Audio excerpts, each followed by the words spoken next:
I came across this mind-blowing sentence that started to crystallize what team chemistry was.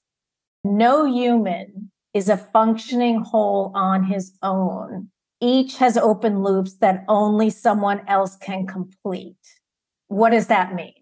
Jake Peavy was this ferocious pitcher.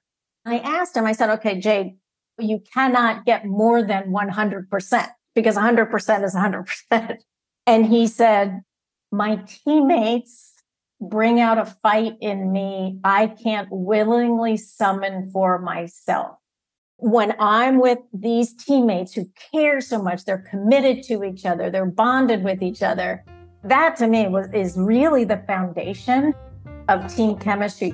They all connect to each other, and ultimately it all leads to high performance and winning. Welcome to the Work for Humans podcast. This is Dart Lindsley. When Joan Ryan stepped into the locker room to conduct her first post-game interview as a sports journalist, she was all but kicked out by the players. Feeling both unwelcome and undeterred, she made a firm decision to stick around and make a name for herself as one of the first female sports columnists in the country. Now, as an award-winning journalist and author with over 4 decades of experience, Joan is exploring the very difficult concept of team chemistry. Does it actually exist?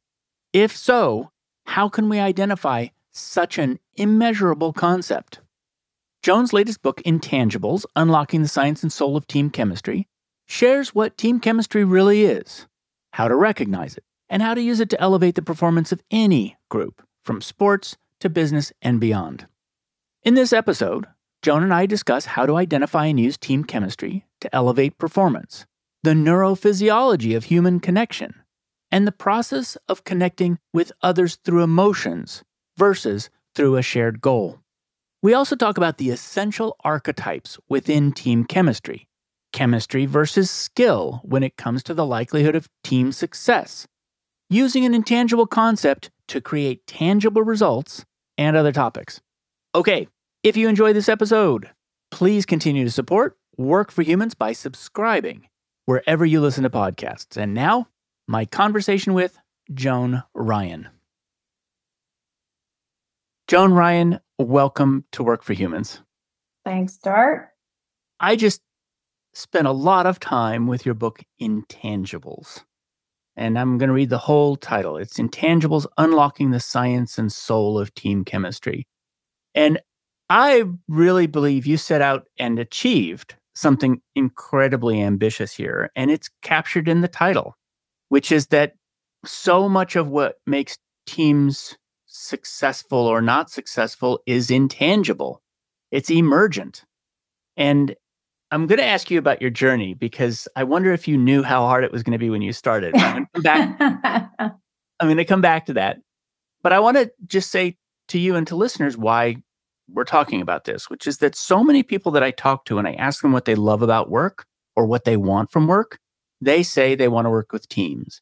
And it is absolutely true that when you're on a team that is just kicking ass, it feels fantastic. And so you've written a book. It's about sports. It's about teams. And I want to dig into how teams like that emerge or are created. So first of all, did you expect it to be as hard as it was? No. I mean, I knew it would be hard. And when I launched into this, I really wasn't necessarily visualizing a book. It's just that curiosity about team chemistry.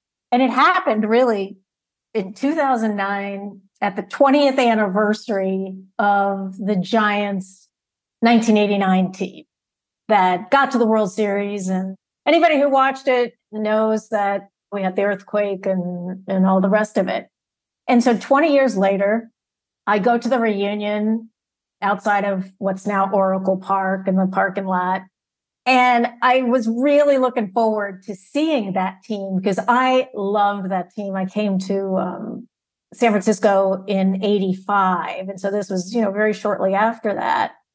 And that was a team I totally fell for. I fell in love with these guys. because they were just these misfits.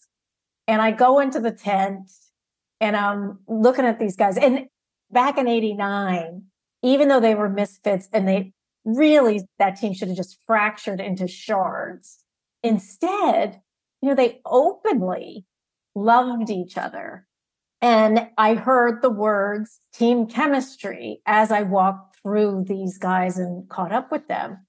And when I could see it in their eyes and hear it in their voices, they still loved each other. And so on my way home, I started to think, I never really thought about what team chemistry actually was. And so my curiosity got the best of me, and I just wanted to answer 3 questions. Does team chemistry actually exist? If it exists, what is it? And then how does it elevate performance? Because why even talk about it if it doesn't improve performance? Why were you hanging out with the Giants? Why was I hanging out with the Giants? I was a sports writer for a long time, starting in like 1983, 84 at the Orlando Sentinel. And luckily for me, the editor of the Orlando Sentinel became the editor of the San Francisco Examiner and hired 4 of us away. And I was lucky enough to be there. And I never set out to be a sports writer, but there I was. And the reason, frankly, I was still in Orlando and I was a Cub reporter, this young person. And I had to cover the Orlando Renegades versus the Birmingham Stallions in the USFL, United States Football League, which nobody really paid any attention to. But anyway, I go down, the game's over. I know who I have to talk to, this one player who broke his hand or something. And I go into the locker room. It was one of my first or second time in a locker room, a baseball locker room. And I walk in, push open the door, and walk right into this, it's like the wildebeest crossing the rivers in Kenya. It was, you walk right into these guys going to and from the from the lockers to the bath, and so you're right in the middle of them and they're all naked and whatever. So you kind of stop and you're like, okay, I just need to find this one guy's locker. And so I'm standing next to the lockers. There's a bench there. And one of the guys is actually, this was a football locker room, not baseball. Walk in right next to a bench where one of these big old guys is cutting off the tape on his ankles and his wrists like they all do. Anybody who knows football. And while I'm standing there, and they've just stopped in their tracks and looked at me, and then all of a sudden erupted in, and I was, it was like the bullies in the playground. I don't even remember what they said, but it wasn't nice.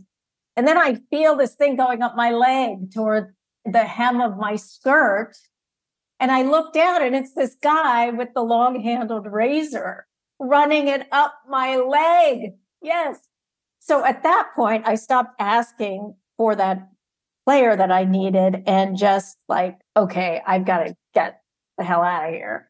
And found the PR guy. Anyway, he pulled the player out for me and I asked some bad questions, went up to the press box. I'm sure I wrote a terrible article. I don't really remember. But at that point, when I never really set out to be a sports writer, it's not what I really wanted to do. But after being in that locker room, and how clearly they did not want me around at all in their world, that's when I decided I really wanted to be a sports writer. So I based my whole career on bitterness and resentment, but it has worked out quite well for me. Well, and it's consistent with going after a subject that maybe didn't want you, right? It didn't want me. I don't know why I did this. So in going after chemistry, one of the things I noticed in a lot of the people you interviewed is that there's a very split camp on this. People either say chemistry is super important, it's everything, or people say, absolutely, there's no such thing as chemistry. It turns out it's almost like a religious war that you waded into. It was analytics versus human nature, analytics versus team chemistry. And early in the book, I have a little thing about Michael Lewis because I had interviewed him like 4 nights in a row for, a speaking series. And the first time I saw him in the green room, and I really admire Michael Lewis, I'll say that up front. Like his books are just extraordinary.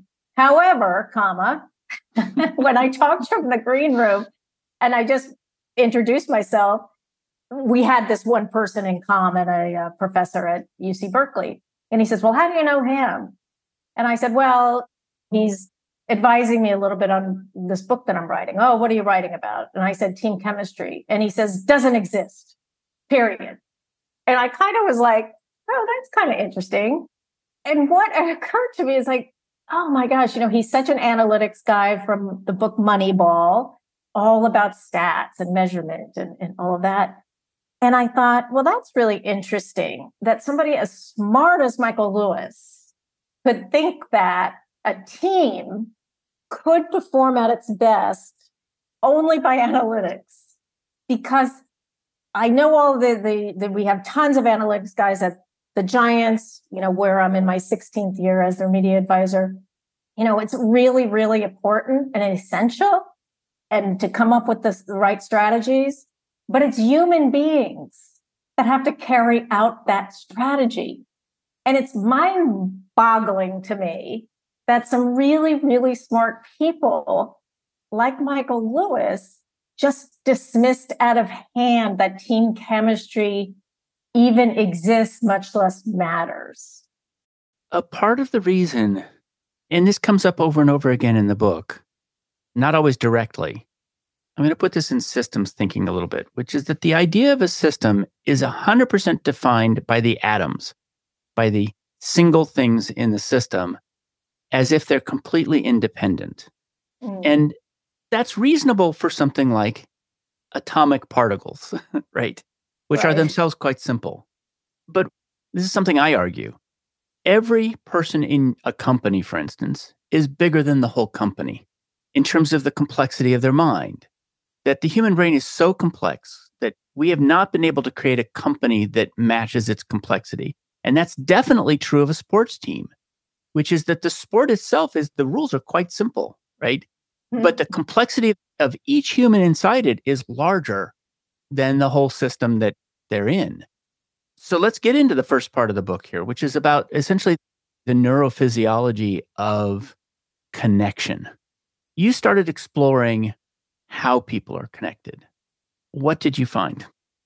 Well, what I found was, and this was maybe in general, like the most fascinating stuff I came across, which was the neuroscience.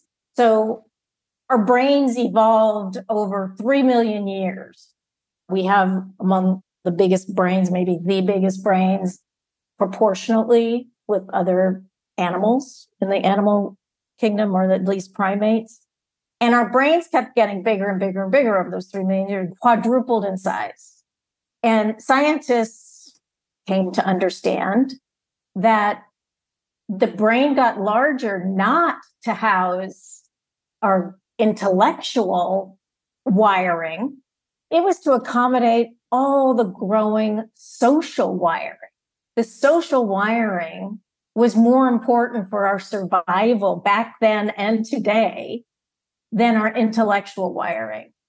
Now, why is that? Now, we know from caveman days, it was about we needed to bond with each other so strongly that we would sacrifice ourselves for each other. It was the most essential thing. So relationships are team chemistry in a lot of ways. It's one of the bases of trust. We had to have trust. Tribalism is our most deeply rooted human behavior. And it's those atoms. The atoms come together to create something. Individual people, when they're together, are no longer individual people. It becomes an entity unto itself. Yes. Yeah, that's a really good point. What is, you phrase it as our open loop nature. Yes. And that's from a book by a psychoanalyst, neuroscientist named Thomas Lewis, who I discovered happened to live down the street from me, which I didn't know. So I spent a little time with him because in his book, I came across this mind-blowing sentence that I thought started to crystallize what team chemistry was. And he said, no human is a functioning whole on his own. Each has open loops that only someone else can complete. And now there's a lot of examples. What does that mean? Okay. One thing it means is something that a baseball player said. And then I'm going to take it to my parents and babies in orphanages. But Jake Peavy, when I asked him about team chemistry and how team chemistry is supposed to elevate performance, and Jake Peavy was this just ferocious pitcher. And he would stomp and snort on the mound and just give up everything he has. So when I asked him, I said, okay, Jake, you do this on the mound, you're just 100%. And I said, you cannot get more than 100% because 100% is 100%, And he said, my teammates bring out a fight in me I can't willingly summon for myself. And I thought, man, that's the best sentence in the book, and I didn't write it. Said, when I'm with these teammates who care so much, they're committed to each other, they're bonded with each other, that they will do whatever they need to win. They are elevating each other's performance. And we use the word independent a lot of times. And I start to think there is no such thing of independence of a singular person. But these open loops are, for instance, my mother died when she was like 75, and she died very suddenly. 9 months later, my father, who had really nothing wrong with him, all of a sudden was losing weight. He wasn't eating. He just looked kind of skeletal. He didn't know how to use the remote anymore. All these things, he just kept deteriorating, and he died. And of course, we had sent him to doctor, whatever. And so that was one thing. So keep that his diagnosis was failure to thrive. Okay, what does that mean? And it reminded me the only time I had heard that must have been in college biology or something about babies in, quote, sterile orphanages over in Europe. And so, sickness would go around. So they decided that the best thing to do would be to keep these babies separate in their, little cribs with plastic dividers between them all, and that the caretakers were instructed to not touch them except when you absolutely have to, because they didn't want to start a contagion. So that's what they did. They didn't really talk to the babies, nothing. Well, over time, one baby died, another baby died. And one of these sterile orphanages, every single baby died. And again, it was failure to thrive. And that's the open loop that literally we humans cannot survive without connection with other people. These babies could not on their own produce the hormones and chemicals in their brain that they needed to be able to be whole. And so that to me is really the foundation, ultimately, of a clubhouse of players and team chemistry, and a team that is able to create high performance. They all connect to each other, and ultimately it all leads to high performance and winning. Yeah. And you said something toward the end of the book, which was it enhance performance?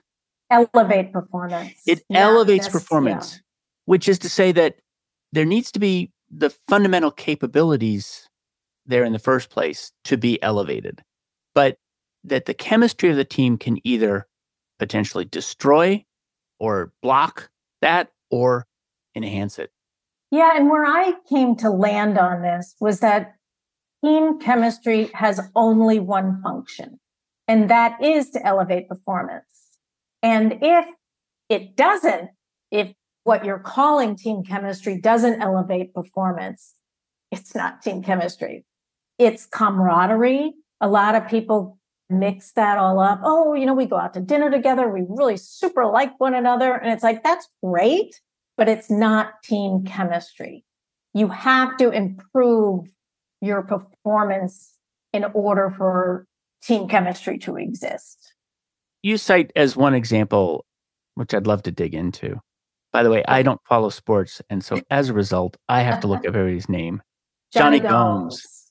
Yeah, you spoke about Johnny Gomes and you used the idea of him being a super carrier of chemistry. What does that mean? Yes, he has fascinated me. And there's a whole chapter in the book devoted to Johnny Gomes, who few people really know anything about. He wasn't a great player, baseball player. He hit 242, if anybody knows, batting averages over the course of his career. And he went from one team to another over 11 years. And a pattern began to emerge about Johnny Gomes. And like I said, he played for like 6 different teams, just went from one to another. And the pattern was that Johnny Gomes' teams seemed to win disproportionately enough. And Johnny Gomes was this guy who was just loved baseball. He loved it. And part of that was because he grew up in a single family and a single mother and all of that. And his baseball team as a little kid became his family. So he grew up in this sense of, I am part of a team at all times. And what Johnny Gomes did was he would go into the video room if one of his teammates was having a hard time with their swing, and he'd go study it and come back and help this guy. So anyway, long story short, he lands on the Boston Red Sox. And he'd already been on teams where, they hadn't won in 17 years and he comes on and they win. And, so there have been like 4 teams like that. So now he lands on the Red Sox and they get to the World Series. It's now game 4 of a 7-game series. The Red Sox are playing the St. Louis Cardinals. The Red Sox are down 2-1. Now, if they lose game 4, they're down 3-1, and it's really almost impossible. So it's like just a few hours before game 4 is about to start. And the leadership in the Red Sox clubhouse, they gather together in a corner and they're talking to each other. And it's all the big names, Big Papi and all those guys. And then they march into the manager's office. This is a few hours before the game of a World Series game. March into the office and they say, because Johnny Gomes is not in the lineup because he hasn't had a hit yet in the postseason. So they walk in and they said, you got to put Gomes back in the lineup. And the manager's looking at him. It was John Farrell at the time, looking at him like they got 3 heads. It's like the lineup has been put up. It's been out on social media. I'm the manager and he's not playing. He hasn't gotten a hit. And they basically staged a mutiny, which I've never heard of before. Nobody's ever heard of it. And they would not leave that office.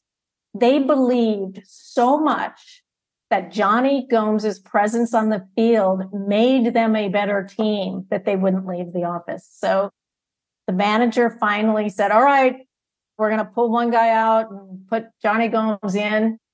And sure enough, they win the game. And the next 2. And so the measurement, so we talk about, okay, well, who cares, what else was going on? But the numbers that people respect about Johnny Gomes was not that he hit 212 during the thing. It was that in every game in the postseason that Johnny Gomes played in, the Red Sox were 10-1. They won 10 of the 11 games that Gomes was in. So there's definitely something to the impact that Johnny Gomes had on almost every team he was with. Did you find a split between people who believed in it in chemistry and people who didn't? Did people from teams believe in it more than people who observe teams?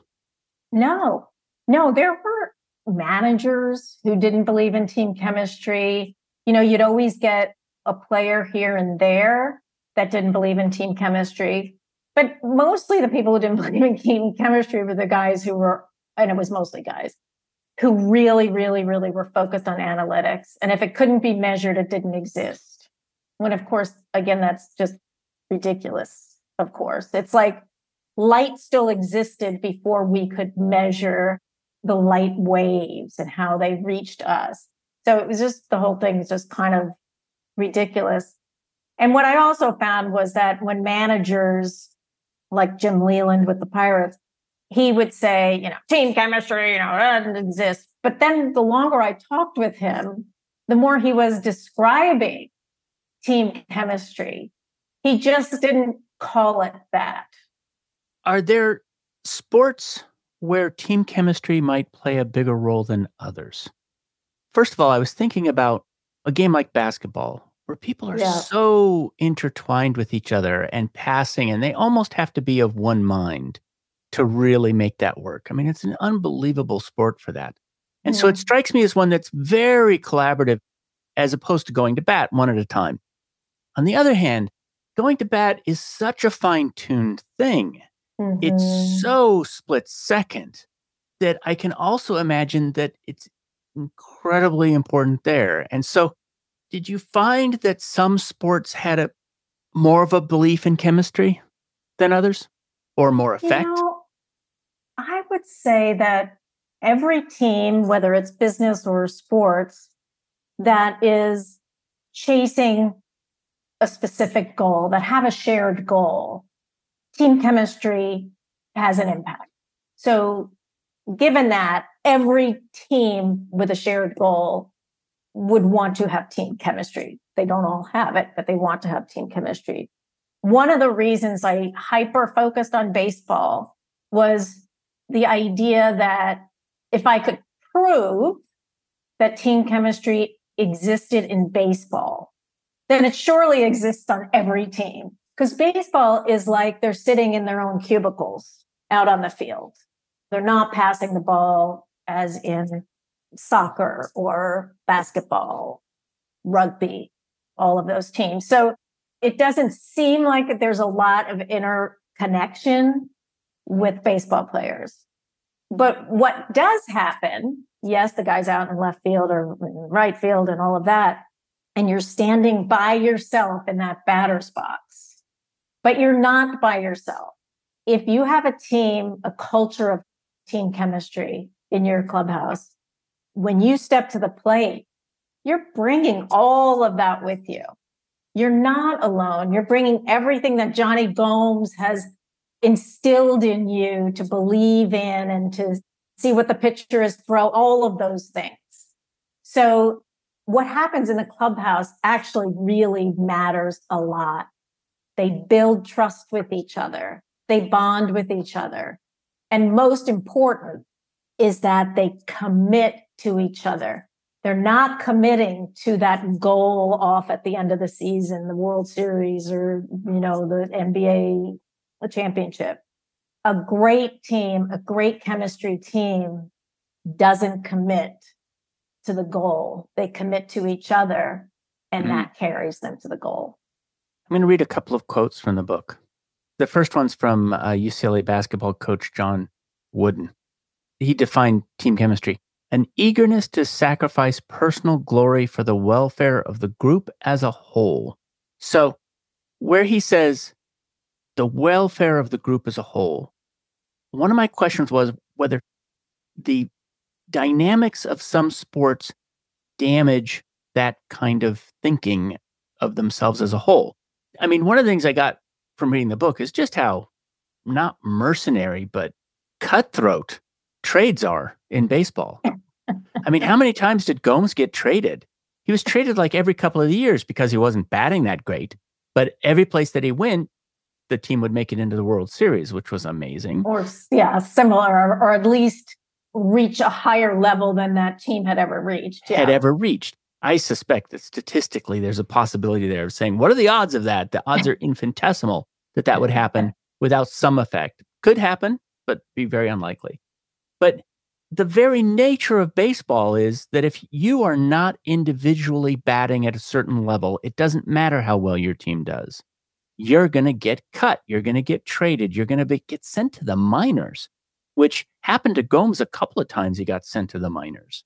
And so the incentive to behave like Gomes and to support the whole team must be really hard to maintain in a sport that treats its players that way. Yeah, I mean, I think it's real for sure. That does happen. I don't think it happens as much as people think it happens, frankly. I think it does happen more in baseball because basketball, what does it have? 12 players? And a baseball team has about 40 generally, but only 26 in the dugout at any one time. I don't think it's mercenary at all.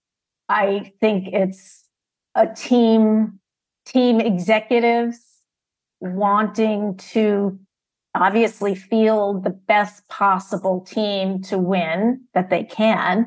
But as we know about Johnny Gomes, we'll just go back to Johnny Gomes, but there's other Johnny Gomeses out there that a really good manager and a really good baseball operations director, they will recognize the impact, the intangible, unmeasurable impact someone can have in a baseball clubhouse or, any team.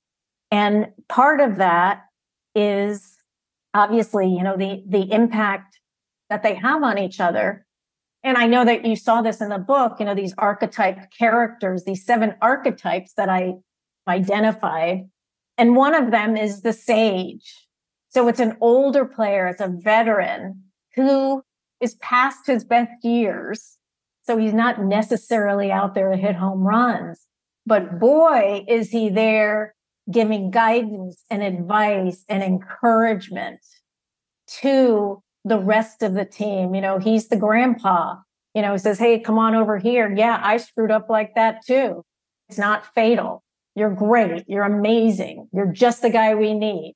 And the sage can do that. And so the smart managers, the smart executives are going to recognize the impact of that on performance. Let's talk about the archetypes. I'm going to read them out. We probably won't be able to go through all of them, but we can go through the ones that you think are most critical. And I want to point out something about them ahead of time, that these archetypes are not necessarily attributes of the people, because different people in different situations may become different archetypes. So that was one of the things you pointed out, which is that we adapt ourselves to the context of the organization or the team that we're in. So there's the sage, we were just talking about, the kid, the enforcer, who I put in parentheses, the standards setter, the person who's going to say, these are our standards. And they can either be a jerk about it, or they can be sort of a wise sage enforcer, but they're still that standards setter. The buddy, the warrior, the spark plug, and the jester. Do they all have a role, a critical role in chemistry? Are they all necessary? Are some of them more important? Yes, some of them are more important. And frankly, I think the most important of these 7 archetypes is the jester. And it has to be a very wise, very intuitive person as the jester. And obviously somebody who has some humor. I want to point out one of the really important things about the jester is that the jester is somebody who will adapt their style to who's around them, and is somebody who can be a sage or a buddy or a spark plug, which we'll get to, when they need to be. And so that's one of the attributes of them. And what's very important about the jester is that when a teammate really screws up or they're really just dragging and just not doing what they should be doing, the jester can shoot a very sharp arrow at that guy, give him very sharp criticism, but when it's wrapped in humor, it doesn't land as demoralizing and diminishing. So he can do that while that the recipient of that criticism can walk away without being humiliated or embarrassed. And that is hugely, hugely important to send the message that way. Is there another on the list that you want to call forward? Well, I do think that every team needs a warrior. And the truth of the matter is that last season, the San Francisco Giants didn't do very well last year. They didn't have a warrior. And a warrior would be, like the big star of that team. The guy where it's like, well, as long as we have him, and I'm just saying, I'm always using the male because I'm kind of dealing with the Giants more than anything else. But this goes for men and women's, but I'm going to continue to just use him. He's the guy that is sort of as you said before, the standard bearer. There's also the enforcer. But he kind of is what everyone is aspiring to, that as long as we have him, we always have a chance. And for many, many years, that was Barry Bonds. For those who don't know who Barry Bonds is, he's the king of the home run and very much of a difficult person to deal with if you are a reporter, for sure. And I covered him for quite a few years. But there's nobody else you'd rather have on the field with you. You initially thought that he was, you spoke about super carriers, but you initially thought that he was going to be a super disruptor. He was. In everybody's mind, he was a super disruptor because, I don't know how many years in a row, but he was on the top 10 list of worst teammates of all time by one of the sports websites. And so when it came time for me to say, well, Johnny Gomes is a super carrier, so there must be super disruptors, and Barry Bonds would be at the top of my list. Okay. So then what happened as I do my research and talk to his teammates, and of course he blew me off for an entire year. He blew me off. And then we started to have this really interesting relationship with each other. So again, we talk about trust, bonding, and commitment as three of the pillars of team chemistry.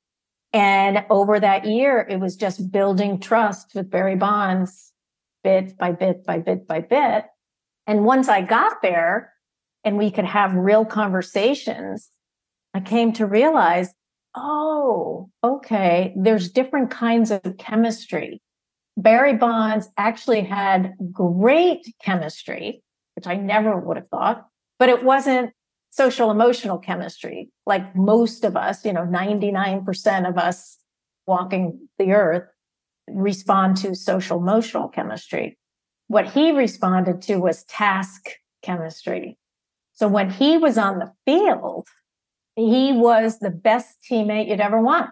He was the guy that was 100% committed to his craft. He'd chew through an old catcher's mitt if he thought it would help the team, just a tiny bit to win that game. And so that was a revelation to me. And I'm sure in businesses and companies that task chemistry with certain people is exactly what they need because they don't have that social emotional side of them, but we still want them on our team because they're amazing. I was thinking when you were talking about the warrior archetype, when you were writing about it, of Caitlin Clark at the moment. What about that? Well, just that when you see her on the court, I don't follow any sports, but I can't stop looking at Caitlin Clark playing basketball.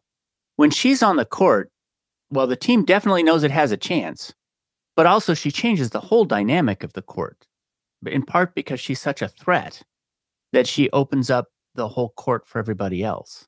And one of the things that led me to consider is whether or not team chemistry doesn't just affect the team that has the chemistry, whether or not it affects the team that they're playing against, which is if they can feel that chemistry. Because frankly, if I was going onto a court with Caitlin Clark, I'd be afraid. I'd be demoralized.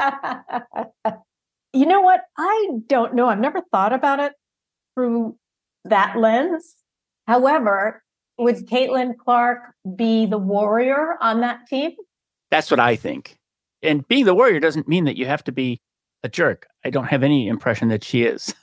Right. No, you're just that person who is like, wow, we got her on our team. I like our chances. Yes. One of the dichotomies is there's sort of the camp that believes that there is such a thing as team chemistry. And then there's the camp that believes in skills. And one of the challenges is figuring out whether or not team chemistry is predictive of success. But I wonder if you have any sense that skills are predictive of success. In other words, if the skills camp believes that skills are what's important and chemistry isn't, do they have evidence on their side that skills Absolutely. really They that have make a great difference? evidence. Yes. Okay, I mean, they have. okay, good. So if you have a team that has extraordinary skills and there's really like no evidence in the locker room that there's any chemistry, it's what the Yankees used to say when they were winning. They had, 25 players, 25 taxis, nobody was going and having dinner together, and they won because they were so good.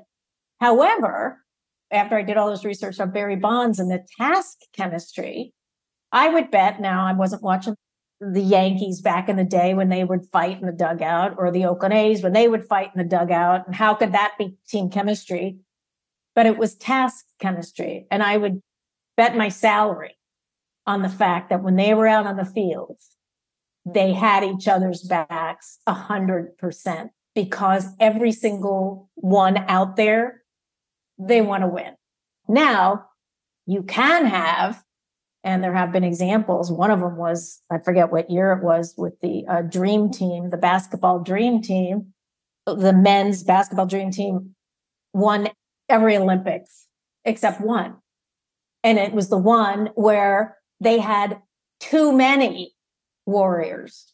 Everybody was the warrior, and it just didn't work at all. And I think they finished third in that way. So in that way, they had all the skills in the world, but they couldn't win. Yeah, there was a quote in here. Let me see if I can find it. Is that the too much talent effect? Yes. Thinking Can you describe the too much talent effect? Well, it is that when you just have, so 5 guys are on the court, right? If you have 5 guys that basically do the same thing, their role is very, very similar. And again, going back to the warrior, if that's what's happening, they're all jockeying for stature. There's no hierarchy. And really, on the best teams, nobody talks about it, but there is a hierarchy of stature. So everybody can fit where they fit. And it doesn't mean they're less than, but there are roles in which we need to know where we stand, so we're all not, running to the same spot every time. So that's the too much talent effect. It becomes diminishing returns if you just have everybody up there as warriors. Which is super interesting because, one way that could manifest is that everybody's trying to play the same position.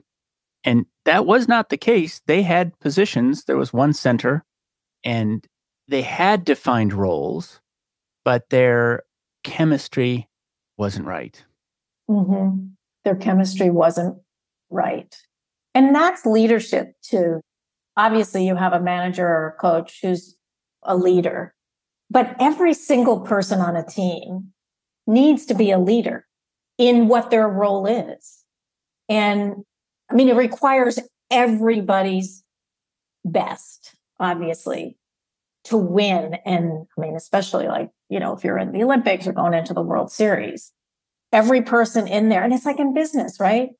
Everybody has something to contribute and something really essential to contribute, because you wouldn't be on that team if you didn't have something essential to contribute to that team. And when there is none of that, people accepting and really embracing their role, you can have that too much talent effect. And like I said, it's diminishing returns. So let's take that back to the archetypes, because it may be that some archetypes balance each other out. And so you mentioned, for instance, that the sage and the kid can have a good relationship, which is that the sage might be jaded and might sort of know what's possible and might be a limiting factor on what's possible. Whereas the kid, new to the park, thinks everything's amazing, has never learned a lesson about humility, right? And that both of them can get value from the other. Oh, absolutely. I think that that's a really good combination. I'm reminded of the Giants won the World Series in 2010, 2012, and 2014. So 2010 was the first time that they won a World Series since they had moved to San Francisco in 1958 or 1959. So they win the World Series. They're in the ballroom after the game. And Buster Posey, who for many years was the Giants' warrior, he was the leader in the clubhouse, an extraordinary catcher, an extraordinary human being. But he's a kid, basically, in 2010. And, one of the broadcasters, Mike Krukow, is in the elevator with him as they're going back to their room after the big ballroom celebration. And I think it was Buster's first year. It was his first year in the major leagues, going up in the elevator. And Mike Krukow says to Buster, just said, "Hey, don't get used to it. This doesn't happen all the time." And Buster looked at him and in all seriousness says, "Well, why not?" And it's exactly what you say. All possibilities are out there just waiting for it. And that is really, there's a great quote about Warren Bennis and Patricia Ward in their book, Organizing Genius, The Secrets of Creative Collaboration. And they write, "Great groups are not realistic places. They are exuberant, irrationally optimistic ones." And that was certainly the case in 2010 with the Giants team winning the World Series. But I love that. I love that quote. So what was the story of Aubrey Huff? And what did his story tell us about chemistry? Boy, yeah, Aubrey Huff was a guy who came to the Giants in 2010, and he was the opposite of Johnny Gomes. He was indifferent to his teams, and he played on several teams, Tampa, Baltimore Orioles, I think maybe the Cincinnati Reds, I don't know. But he was a guy who was on losing teams. 5 of his 6 years at Tampa, they finished last. With the Orioles, 2 out of 3 years, finished last. So he was indifferent. He would show up late and leave early. He just didn't care about anybody but himself. When I think about the story of Aubrey Huff, I think about, we often talk about what is the impact this player had on his team. Like my archetypes are that way, right? What's the impact the jester has? What's the impact the spark plug has? Aubrey Huff was all about what the team had the impact on him. And it showed the power of team chemistry to actually reshape a human being that it seemed impossible. But Aubrey Huff comes in, he struts into the clubhouse during spring training. He hasn't met anybody yet. And he's bracing himself because everybody in baseball knows this guy is just a yutch, just a terrible guy. And so he's going into the clubhouse just waiting, for guys to kind of dismiss him and everything. So he goes in, and it's a lot of young guys, and he's, unpacking his bag and putting things away. And, sure enough, here comes a player over, and Aubrey's just waiting for him to say, "What are you doing here?" And the guy said, "Hey, Aubrey, great to meet you. Glad you're here. Hey, welcome." And he's like, "All right." And then another guy, Buster Posey comes over, the big guy. And he does the same thing. And one after another, they're welcoming him. They're happy to see him. And these younger guys start to think that, oh, this guy's a veteran. He's a veteran guy, and he seems really confident in himself. And so, long story short, Huff starts to see like these guys are coming and asking his advice. Well, nobody in his whole life has ever asked him for advice. And he starts to change. He starts to believe, he takes it in that, oh, they see me as a leader. And he starts to behave like one. He's also a jester. He's funny, but it's like I say, he's clubhouse funny, which is not funny to anybody else. But for them, it's funny and he gets them to laugh. And sure enough, Aubrey Huff is leading the team in home runs, hits. He's there early every time. He stays late. He's there. He is Mr. On the spot, arm around the younger guys and giving them advice. And he is a totally different person. And in fact, he is the leader of that team. I didn't know that at the time. And it was years later when I'm doing this research. And I had to go back and ask all of the players on that team, seriously? Aubrey Huff was the leader of this team? Because I really did not like Aubrey Huff, and nobody did. Nobody liked Aubrey Huff. The next year he was terrible. But on that year, he was literally the leader of that team. And I thought, that's a miracle, really a miracle that this guy could be seen as a leader of a team. And yet that's the impact a great team chemistry team can take that one outlander, the one outsider, and pull him in, not only to be part of the team, but to be the leader of that team. Yeah. And it's a story in unlearning learned helplessness. He'd always been on teams that lost. He'd learned to not care because if you cared, just going to get hurt. This is a narration of his evolution that he told you, right? So it's partially you observed it from the outside, but he also explained this to you.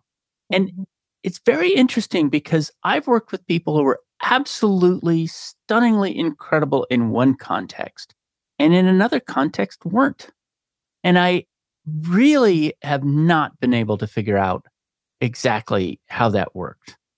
And it's almost like they were a different person in a different context, just like what you're saying about how the archetypes can be somewhat emergent. And Huff is a good example of having emerged to fit the situation he was in. That is so fascinating. And that it is about the archetypes, as you mentioned earlier, you can't hire them. You can't say, oh, we got a jester, we got to go hire a jester. It doesn't work that way. And players don't know that they're the jester. They don't know that they're the spark plug. It's just that they end up inhabiting that role because what happens is there's a role that's open. And I believe, after all the research and all the teams I've been with, that players will fill the role that hasn't been filled yet. And so you could be the jester on one team because the team needed it. The team needed a jester. You know, there's these 7 archetypes. They don't know that they're doing this, but the team needed a jester and the team understood that this guy steps up and he's the jester. So it is an emergent thing that you can't stage. You can't say, oh God, let's tick off. Because there may be 3 sages, the team chemistry. You know, we may not have the buddy, but we've got 2 spark plugs. And that's why the manager, coach, they're the ones that need to identify those guys who are filling those roles. Because if they just don't even realize that there are these archetype roles in a clubhouse, they're never going to be able to tell that guy, I understand the impact you're having. It's never going to show up on any scorecard, never going to show up anywhere, but I know your value and I see it every day. And that's so important as a leader, as a manager, to acknowledge the value and the impact. It's the intangible value that we need to recognize and underscore and encourage for these guys, and that they know it and they feel it. They feel proud. They feel they belong there. You know, this is one of the themes of the book that I found most compelling is it goes very deeply into the idea of measurability and that there are things that are real that can't be measured. And I think one of the sentences I loved in there was being measurable doesn't make something real. Being measurable just makes something measurable. And one of the dynamics that I worry about in business all the time is essentially the thing I was bringing up about batting averages and getting sent to the minors, which is that people are promoted in companies largely for their batting average. And that there are people in the company who are producing value in part by optimizing the success of the organization over the success of themselves. And so when you set up a situation in a company where, a typical one is that only measurable things are rewarded. And sometimes what that sets up is that people are going to pursue an objective because it's measurable, not because it's important. Mm-hmm. This is one of the things I love about the book is that you wade into this space between what can be known through measurement and what's actually reality. And that you walk in that space. And a part of the reason why it's hard to measure is because it is emergent, which is you can't do a cause and effect relationship between these things that's very, very direct or predictive. But it's still real. It's as real as gravity, potentially. It's as real as magnetism, which are both invisible. But it's a really challenging thing to do. It's a really challenging thing to wade into that and to try to find the meaning in it. Yeah. And it would be interesting to talk this through a little bit, that the intangibles can have tangible results. Good phrase. So there is that. It's not measurable in the way we think about it being measurable. But if we see the results, it's like talking to this neuroscientist about belief. It's like, oh, just because you believe in something, doesn't mean it can happen. It's like, well, yeah. It happens all the time that we believe in something and we make it happen. It's either a placebo effect, which becomes real, or it's like the yips in golf. And again, it kind of goes back to Michael Lewis and saying like, it's kind of crazy that you see one thing, but you can't see the other. Like you can see the analytics, but you can't see that the chemistry matters at all. And it's the same thing if we believe in things and we can't see it, we can't measure it, but we can see the result of it. So for instance, the yips in golf, right? Everybody knows that, you keep missing the ball, it's going right, it's going left. Then it's like, oh, I got the yips, I can't do it. Well, it's all in your head. But yeah, it is. And it's having a physiological impact on you. But people have a harder time believing if you believe in something positively, like, oh, well, you're just believing it. It doesn't mean that it actually happened. But if I believe I'm going to, I don't know, throw the ball to first base every time, and I really believe it. Now it's a skill too, of course, but there's a tangible result to that, just as there's a tangible result to the yips. Does that make any sense at all? It is. It does. The way you said it, intangible causes of tangible results. That's a really great way to say it. And I suppose there can be the inverse, which is that there are tangible causes of intangible results, which may be, one of the players that you described as a supercarrier. It's hard to see what that supercarrier is doing. It's hard to observe. Right. And it's the neuroscientist who said to me, I said, well, where's the evidence for it? Like, where in the brain would we know that Johnny Gomes had an impact on anything? And he said, people do this all the time, that they don't believe what their own eyes and brain are showing them. And he said, well, did the team play better? Well, yeah, played better. Well, did they win? Oh, yeah, they won. I said, well, there's some evidence that this was having an impact. Don't reject something that you can see with your own eyes, that it does exist. It is real. And that's a neuroscientist talking about that. Yeah, it's interesting. There's something there about how truth exists on paper more than in reality.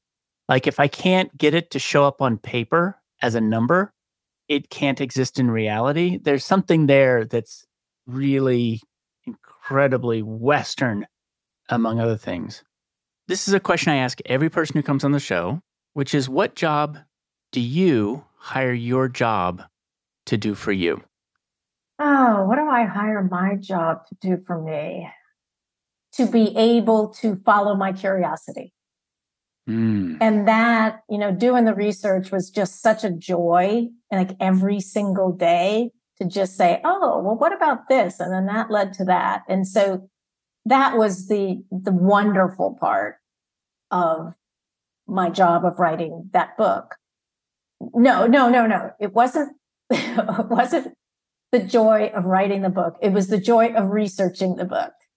I did not like almost any part of writing that book. It was just too hard. Yeah, that answer that you just gave, following your own curiosity, I've gotten that from a couple of other writers and one professor in particular who studied the math of business. And it was just gave him a platform from which to pursue his curiosity wherever it led him. Yeah, and there's nothing better. And it's such a gift to have the time to follow my curiosity, that I can read research paper after research paper and book after book and interview 162 people and bit by bit put this picture together of, wow, I didn't know this. Mostly I didn't know anything before I started doing the research, which is exactly what you want. And also, because of your method as a journalist, there's also a beautiful part about it, which is that you were able to, largely just by driving around the Bay Area, meet face to face with experts on almost any topic you needed. So most of us go to books or we go to some paper or something like that, but you get to go drive out to them and interview them. Yeah. It's a human interface to pursuing your curiosity. And it goes, full circle back to the team chemistry and how we elevate each other.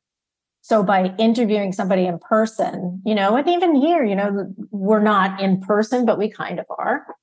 By doing that, we read each other's faces, tone of voice, all of that, is going back and forth constantly between us. And so we both leave changed in some way or form.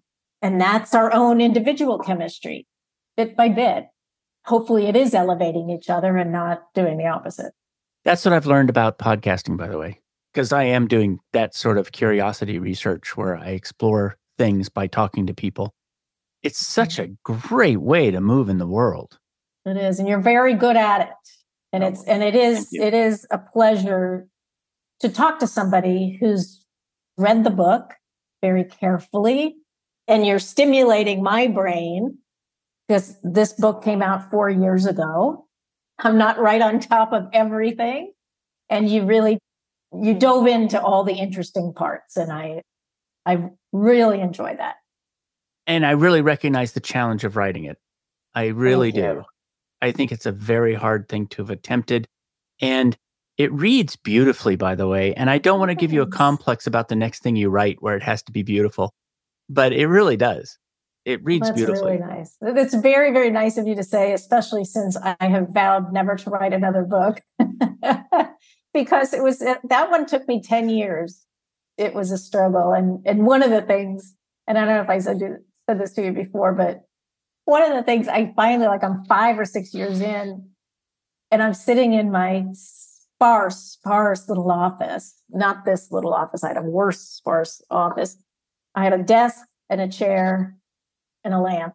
And I sat there by myself day after day after day, writing a book about how important relationships are and connection is. And I thought, okay, I'm not doing this well. I need to find another place to set up my computer. Yeah, it's kind of crazy. Where can people learn more about you and this book? Well, go to your local bookstore, if you have one, and order it there. Intangibles, Unlocking the Science and Soul of Team Chemistry. And I do have a website, but I don't think I've looked at it in about 4 years. So I'm not sure you can get some information there. But also, I love getting emails. My email is joanryan1@gmail.com if you have any thoughts or just want to say hi. Fantastic. Thank you very much for coming on the show. Thanks, Dart. I so enjoyed it. Thanks for joining me for another episode of Work for Humans. If you enjoyed this episode, please give us a 5-star rating wherever you listen to podcasts. And share the show with one person you think would get value from it. Believe it or not, this really helps us grow the show and reach more people who want to build the kind of work that people really want. As always, thank you to my producer, Jason Ames at Ninth Path Audio for his insights into content and his high standard for quality. Final note, the opinions shared here are my own and not the views of Google or Cisco Systems. Thanks again for listening. See you next time.